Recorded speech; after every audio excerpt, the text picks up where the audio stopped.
Okay, we'll call the meeting to order. Please rise to the pledge. I pledge allegiance to the flag of the United States of America and to the republic for which it stands, one nation, under God, indivisible, with liberty and justice for all. We'll open the meeting up to public comment. We'll close public comment. We'll read the declaration of emergency work, and then we can have a little update. Okay. The new business declaration of emergency work, classification of state environmental quality review, and approval of transfer of funds as ordinary contingent expense. Whereas on March 20th, 2024, fire in the kitchen area of the Highland Middle School of the Highland Central School District has caused significant damage to interior portions of the Highland Middle School, which, according to ServPro, the district's restoration consultant retained by its insurance carrier, will require extensive remediation and reconstruction, including but not limited to removal and replacement of ceiling tiles and insulation in a number of corridors and classrooms, and emergency abatement of asbestos-containing materials. And whereas the extensive remediation and reconstruction project at Highland Middle School constitutes an unforeseen emergency occurrence affecting the health and safety of students and staff, as well as public buildings and property, which require immediate action to remedy. And whereas the district anticipates receiving a number of proposals to undertake the proposed action, including from Quality Environmental Solutions and Technologies Incorporated and United Safety LLC, as well as the district's architect, CS Arch, which is estimated to cost an amount not to exceed $100,000, inclusive of incidental fees, architectural engineering, design, and review, and other soft costs. And whereas the district has made a claim with its insurance carrier to assist in reimbursing or directly funding a portion of the cost of the proposed action. And whereas the proposed action meets the threshold of a Type 2 action under the State Environmental Quality Review Act, as the emergency repairs are immediately necessary for protection or preservation of life, health, property, or natural resources, and are directly related to the emergency and are being performed to cause the least change or disturbance practically under the circumstances to the environment. Now, therefore, be it resolved, the Board of Education of the Highland Central School District does hereby determine that the proposed action is a Type 2 action for SECRA purposes requiring no further environmental review, and be it further resolved that the Board of Education hereby, number one, declares the proposed action an emergency and authorizes the superintendent and/or its purchasing agent to solicit, review, and execute proposals, and if necessary, award contracts to an authorized contractor consistent with the district's purchasing policy and procedures for emergency purchases to complete such remediation and reconstruction work, which is exempt from the competitive bidding requirements in General Municipal Law, Section 103, and 2, declares the costs associated with the proposed action as an ordinary contingent expense and authorizes the expenditure of those funds necessary for the proposed action in an estimated maximum amount not to exceed $100,000, less any costs reimbursed or directly funded by the district's insurance carrier. Authorizes the superintendent of schools and or his designee to make transfers between and within functional unit appropriations in the general fund and our expenditures from unassigned fund balance in the general fund in order to pay the cost of this ordinary contingent expense and to execute the necessary documents to effectuate this resolution. And 4, authorizes the superintendent of schools and or his designee to amend and increase the district 2023-2024 general fund budget by such amounts as are necessary to perform the remediation and reconstruction work contemplated under proposed action, including any such sums reimbursed or directly funded by the district's insurance carrier. Can I have a motion, please? Motion by Camille, second by Mike. Discussion? All those in favor? Aye. Opposed? So carried. Maybe we can just give the board a quick update of where we are right Summary of the damage and the next steps. Yeah, so we've had a host of folks at the middle school over the last week. ServPro is our lead agency, and they are working feverishly to clean all of the areas that were exposed. So we were on remote learning for the first 3 days to allow that work to go unimpeded. And then over the weekend, as they got into the ceiling, they realized that the damage from the smoke had hit places where they can only get to if there was an asbestos abatement. So much to my dismay, because I wanted this to be done and we wanted it over and wanted our kids back in school on April 2nd, which is what we've been pushing for.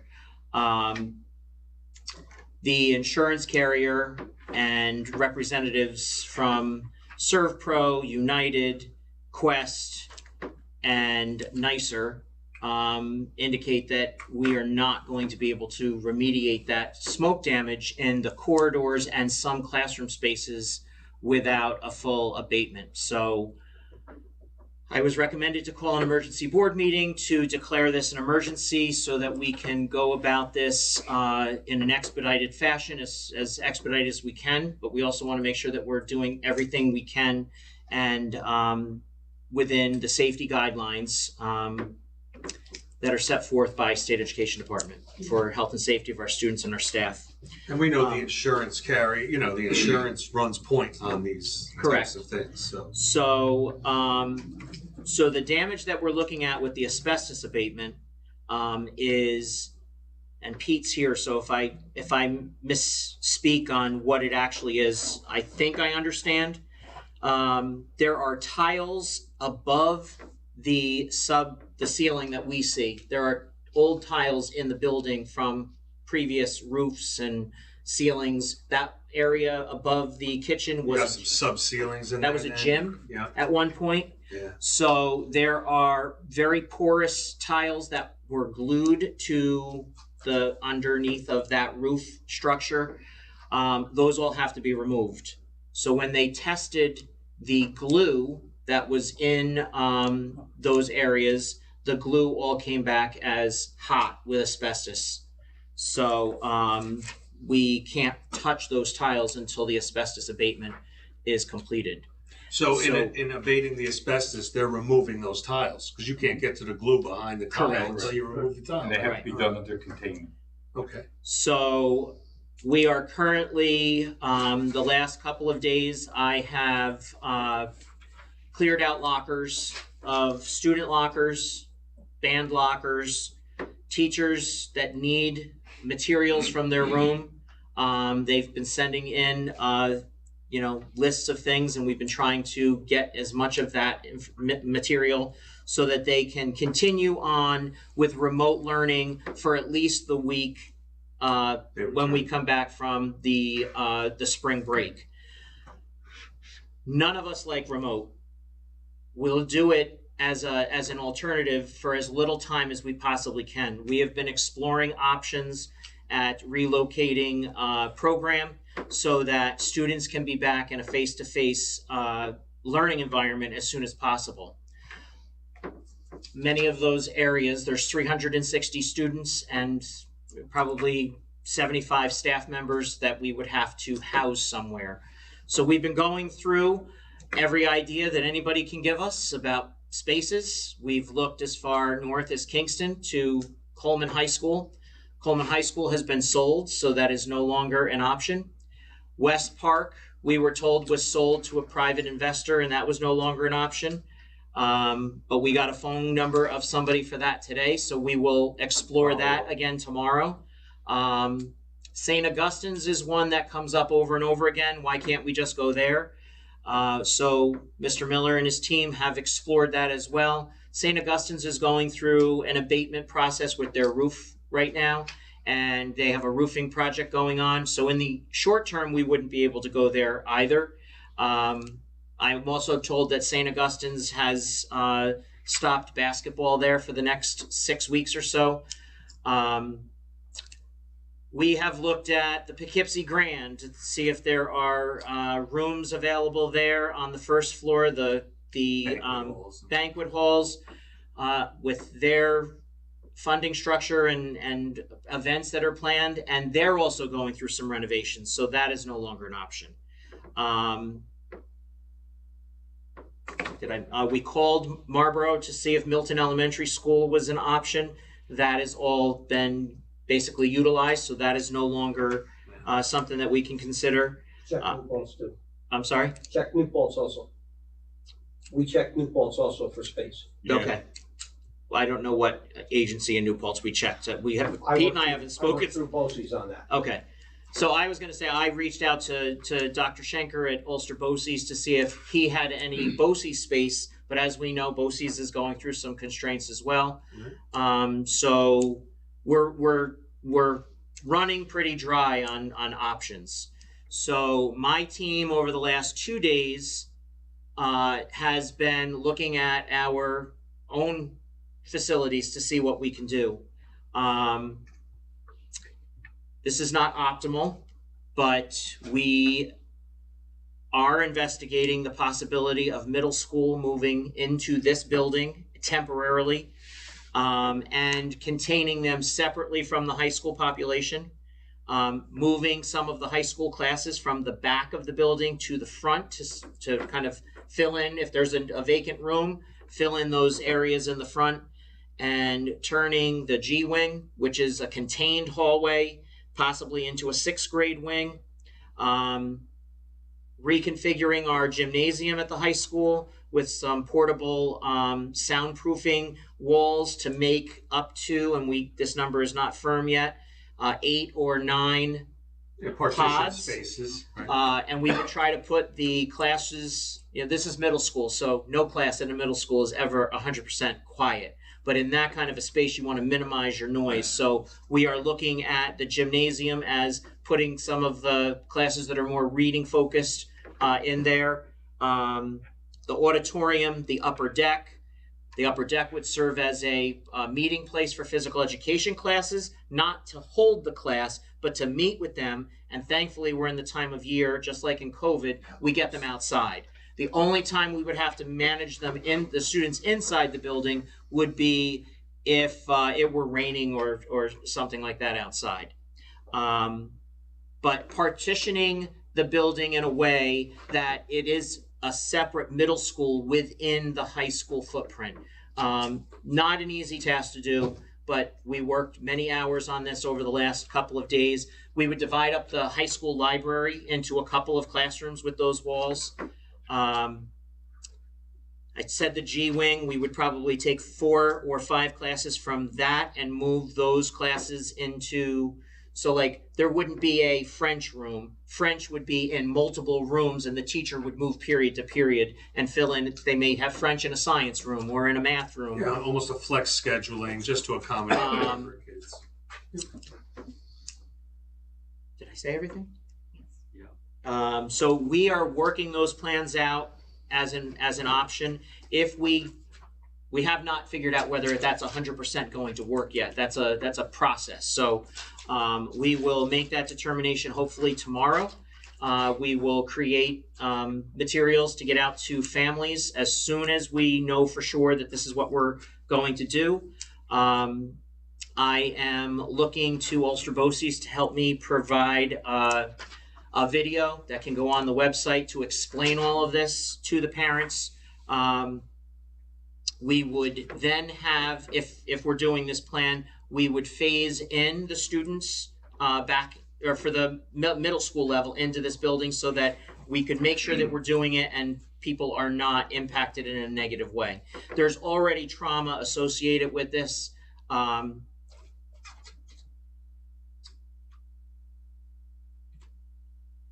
Sorry.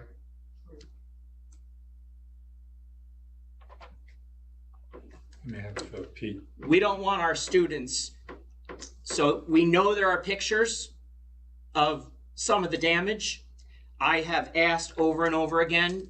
The fire department has been great. Anytime one of the firefighters, they take pictures because that's they're proud of the work they did, and thankfully they were there. But I ask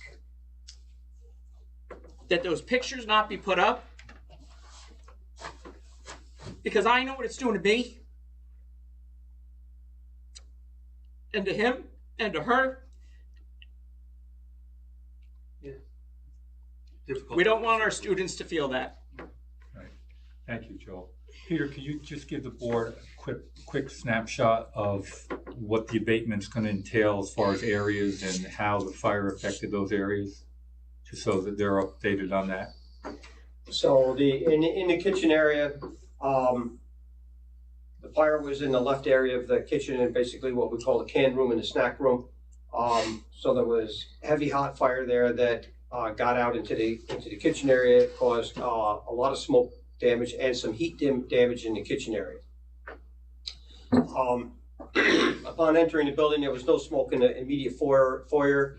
Entering the hallway, there was smoke. Going to the cafeteria, there was smoke rolling down to about 6 feet off the floor. Opened the door to the kitchen and it was really rolling smoke. So we went in, we knocked it down very quickly, used a very small amount of water, knocked the fire down. But at that point in time, the building had been in different levels in different areas, had smoke damage from this. It was a very thick, accurate smoke. It was almost like breathing a electric motor that was burning through a diesel engine. It was just a combination of aromas and stuff. Sure. So it's a heavy smell that's in the tiles, ceiling tiles and all that. So all the ceiling tiles, all the hallways are coming down.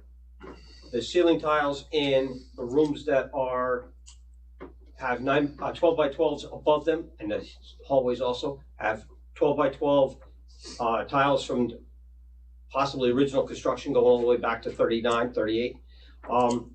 They will all come down. Those ceilings, the drop ceiling and the tiles will come down. And there are 16 areas that are classroom related that also are involved in that, of which 5 of those areas I think are what are classrooms and office spaces that are the second floor of the old gym, which are now science rooms that have the original gym ceiling above the tiles, above the drop ceilings. So down on the ground floor of the other extra areas, I think there's one of what we call the BOCES classrooms. I think it's 119, and the offices that are related to guidance. So all those areas are being abated, including the stairwells, which were never touched. The stairwells, going back to the original abatement program, which took place in 1984, or any construction work that took place after that, the stairwells were not ever touched. So, and the secret stairway is also has to be abated. And all that is coming in at under 100,000? No. Okay. Do you want me to explain that? Yeah. NYSER is fronting us money for extraordinary expenses should we need it. And that is the $100,000 is the first contingent in payment of that or whatever. Understood. If there are more funds that are going to be needed, they will add contingency funds that we will use so that we're not using cash flow from the district. And there will be future board resolutions to indicate that. Right, okay. And is there a copay? Like for my insurance, there might be a copay of like $500 or $1,000 or something. Is there Our expenses directly will probably be minimal. Most of the expenses in the whole project are straight from NYSER to Serpro and their subs. all right, very good.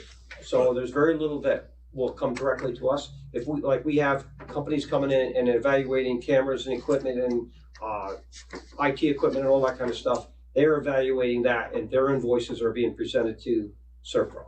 Thank you. In the case of like the partitions and all the other equipment that's needed to relocate, is the insurance company going to reimburse us for that too? Or They'll reimburse us for that. That'll probably be out of the contingency fund to begin with. Yeah. And then be reimbursed again. But I will also say on the front of the partitions for these temporary spaces, Gina Hansett has reached out. She's doing some work with the legislature to see if there in anybody's district there's there temporary partitions that we can borrow. Right. Ulster County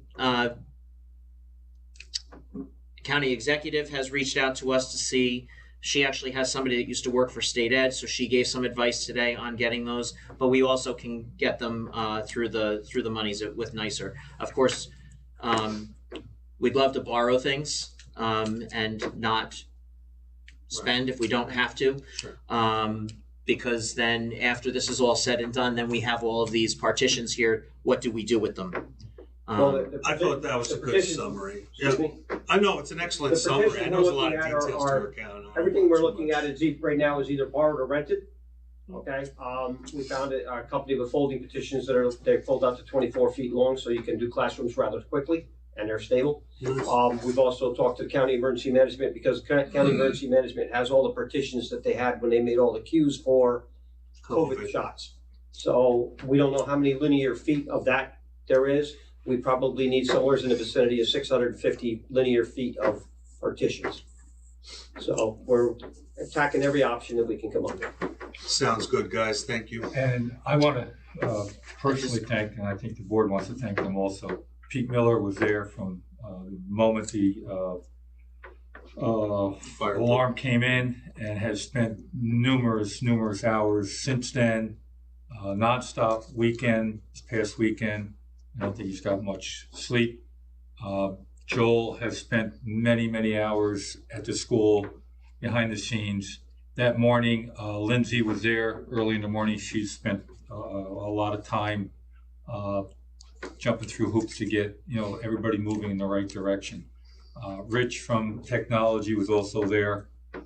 John from food services were there that morning and did a complete inventory of everything that was destroyed. So we had that inventory. So the leadership of this district has gone above and beyond to try to minimize the impact that this is going to have on our students and staff. And hopefully everybody realizes what a tragedy this was. It's not just a minor fire. Maybe, from a fire sense, it was minor, but what it did to the entire building is unbelievable. And There's some loss.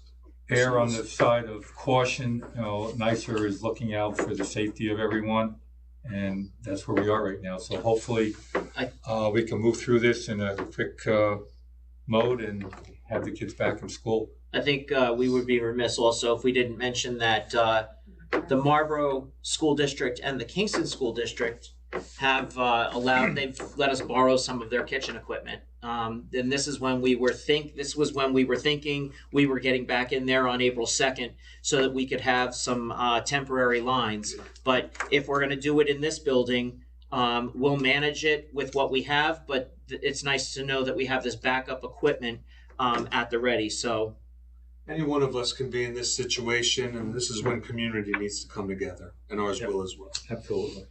Joel, as part of bringing, say, the 6th grade to this building and allotting that space, how do they fit into like a lunch schedule? Have we thought that? We will keep them completely separate. We will run 2 separate cafeterias. Okay. We will set up a cafeteria for the middle school students in what we call the upper deck, Right. which is in between the auditorium and the gymnasium. There's already tables there. Some of our seniors eat in that area currently, Yeah. but once we mark out that this is middle school territory, the high school students will be needing to eat in the traditional cafeteria. We will have middle school students go through the line, but we will have 2 lines. One will be high school. They just go there to eat. One will be middle school, and then funnel down the hallway. So, also just thank not only administration has been here working on this, but 2 guidance counselors from the middle school came in today to look at schedules and brought up points that I think we were thinking of, but they were able to tell us with clarity if certain things could work. So, it's important that folks know that this is not something you can just snap your fingers and overnight this is going to come together. We want to do it in a way that our students are least impacted by this. At the same time as that happens, I hope our high school students rise to the occasion and also, welcome and accept, those students in here and They're keep together things every day on buses. at a Yeah, normal- I do believe Middle school kids every I day. do believe we will we're going to need to do some work to make sure that those middle school parents know that we are going to keep the populations separate. The day-to-day, we've already earmarked that so for instance, the upper deck bathrooms that are typically our community bathrooms when we have events, those are typically not used here during the day. So those will be earmarked as middle school only bathrooms. We will have a monitor stationed at those bathrooms so that, first of all, in between the periods, we'll make sure that middle school and high school are not mixing. And again, not that they can't. I mean, they're kids. They're going to try to mix. About normal. But it's about trying to keep one school running. The other thing is they run on different period schedules. Right. So one is a 9-period day, one's an 8-period day. We can't just change the day because there are certain minutes required for each of these courses. So one of the things that we will do, and this has happened in times when you lose like a PA system, the bells will go off and people will need to rely on a clock. Teachers will indicate when students are able to move from one space to another.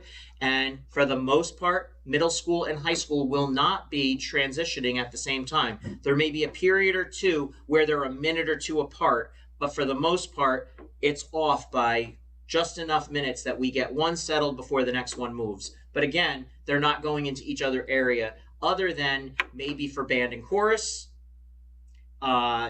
We do have a couple of rooms that we may take for science labs for our advanced level 8th grade students that need science lab hours. But we've thought through that process today that the science teacher would meet those kids in the upper deck, wait till the high school students are in their classes, and then escort those kids down to what is a vacant science classroom at that hour of the day.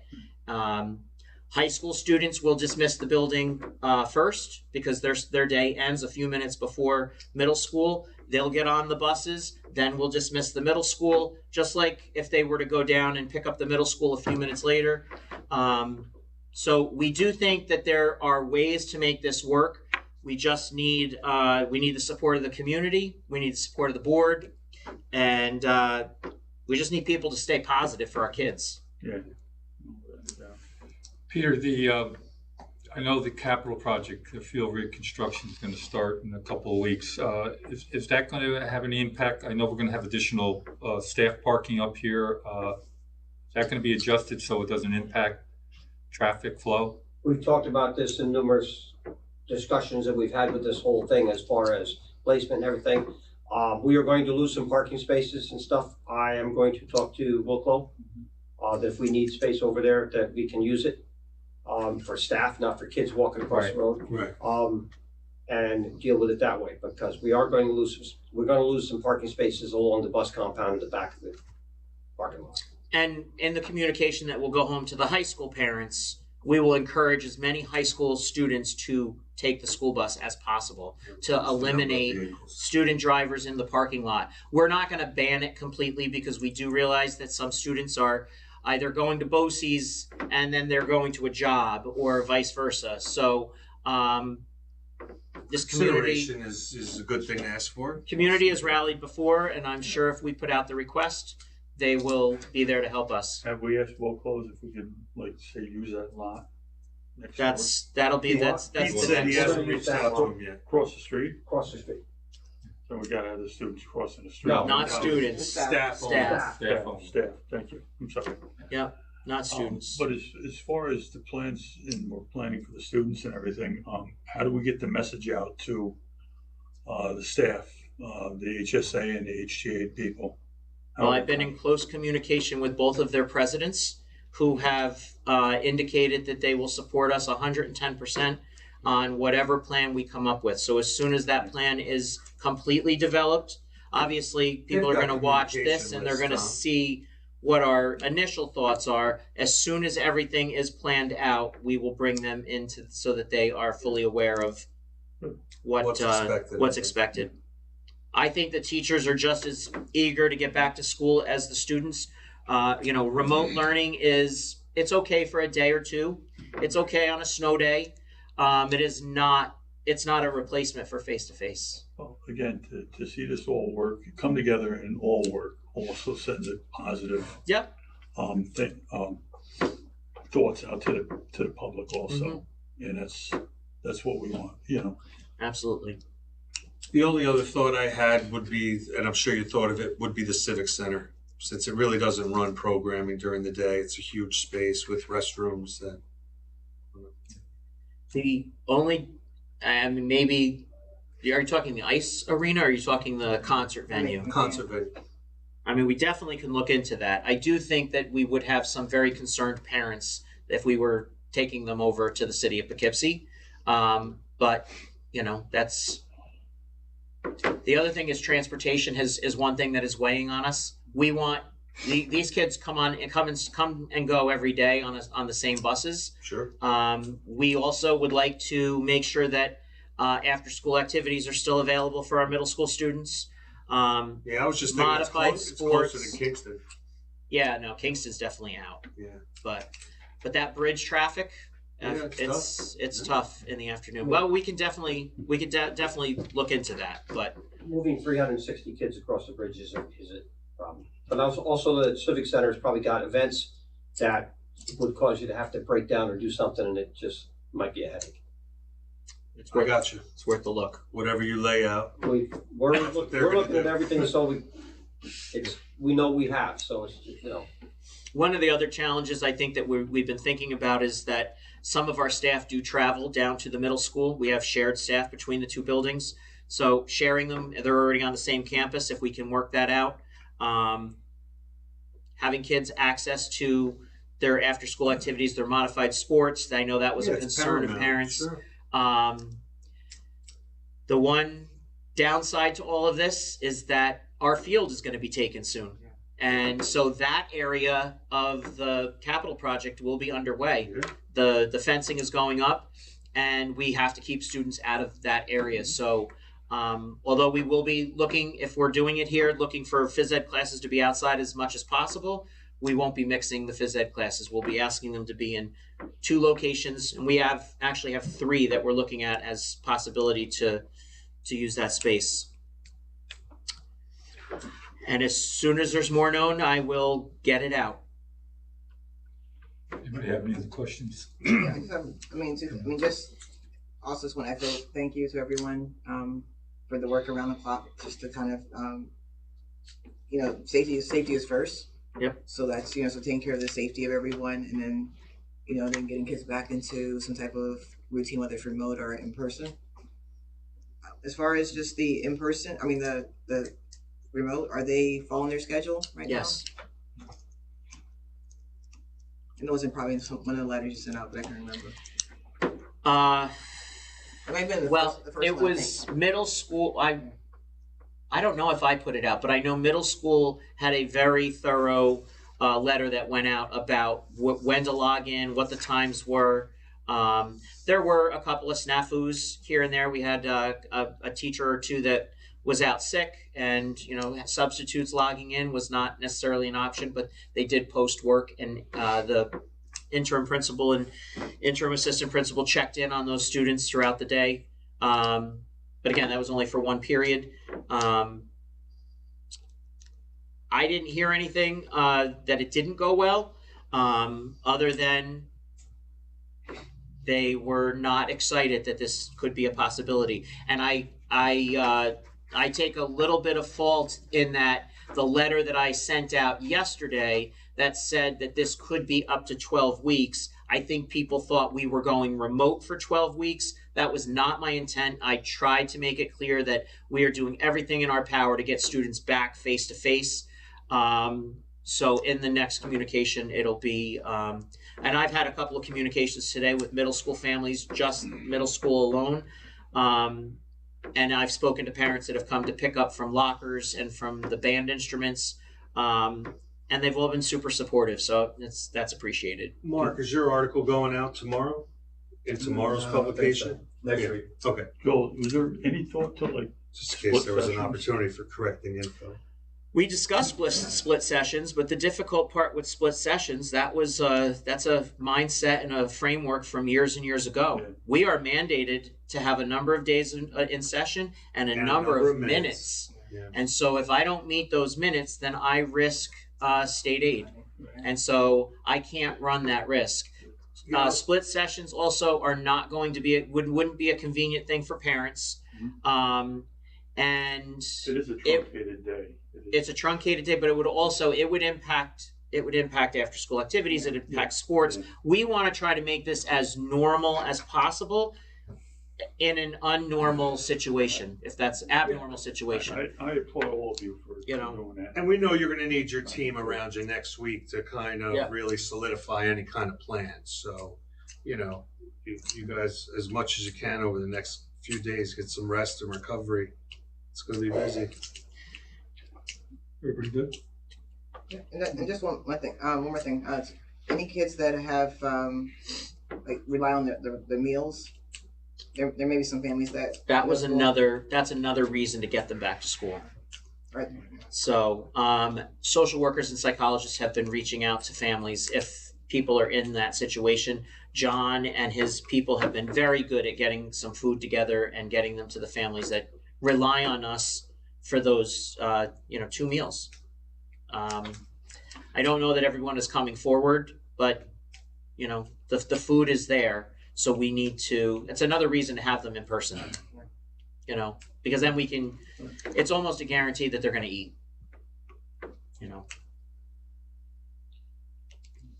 Okay. Thank you. We'll open the meeting back up to public comment. Mark?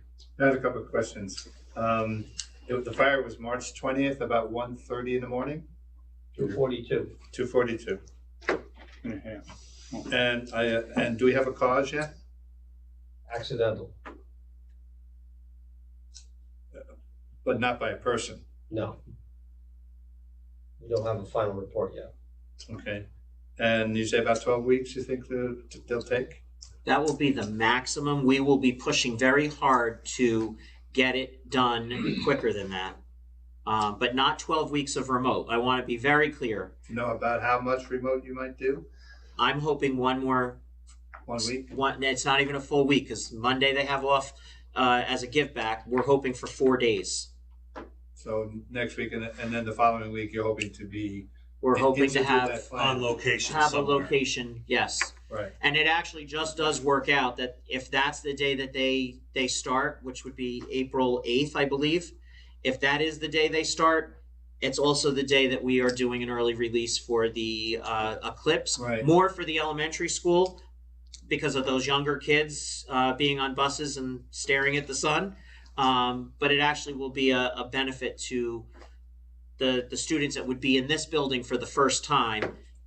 They would be here for a shorter period of time, and we could do something a little bit differently than we would laying out the whole day. It's like a soft open. Yeah. And in terms of the cost, you're expecting that insurance will cover 95% of it or so? We have every indication that insurance is covering this disaster. And have they given any sort of estimate yet of an amount total? No, that is a work in progress Okay. as we move forward. And the last thing I wanted to ask you is, I know you were very emotional about the pictures. Is there any picture or two pictures, let's say, you can authorize to us that you would feel comfortable running?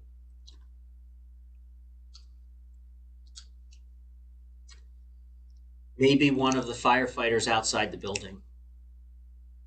I don't want students to see what their home looks like.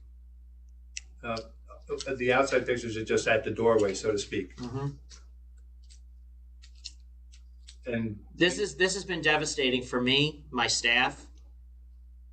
I don't want that social emotional baggage to be put on our kids. And I don't want to sensationalize it at all. I just wanted to know if you think there's one that would illustrate, at least give it. I mean, we can definitely take a look, but it's not. If it is, it's not going to be one that. It's not going to be one that's going to open a wound. I can promise you that. Okay. I mean, I think the firefighters arriving at the scene. With the I mean, I trucks, can right. tell you. I'm an emotional person, as you probably can tell. I lost it when I pulled into the parking lot at 3:00 in the morning. Is that something that you and Peter would talk about it, about which picture, or maybe maybe one picture? I'll have a conversation with him, but I don't know what the answer is to I that. don't know how many Right pictures are available because we were busting our ass to begin with, so nobody was taking pictures of people going to work, so. There were some pictures afterwards and things some stuff that we had to, taken down, if you wanna put it that way. Right. One with the trucks outside the Yeah. middle school. That's it. If he doesn't want to, you send it. If there's one there for that, Something like that, right, Yeah. right. We have pictures that we took for official business only, and there's pictures that were taken by the fire investigators that are still with the report, but Right, that's not right. Accessible. for public dissemination at this point. And personnel you had on duty, about how many? We had 18. We had 4 from Poughkeepsie, which we brought in as a fast team, and we had another small number from Milton. And I'm assuming the ambulance as well. Well, the second alarm automatically brings Central Hudson, the building department, an ambulance, and the city of Poughkeepsie, and fire investigators. Right. And then on top of that, the 18 of your team. Yes. Okay. Thanks, I think that's it. Thanks. thanks, All Mark. right, I have a motion to adjourn. Motion by Mike, second by Tom. I want to thank you guys for Yes, thank you. having the opportunity to come Thank you out guys here for because we accommodating got Kyle. three on vacation. We needed a quorum to put this together. Thank Sure. you. We'll get through it day by day here, working together.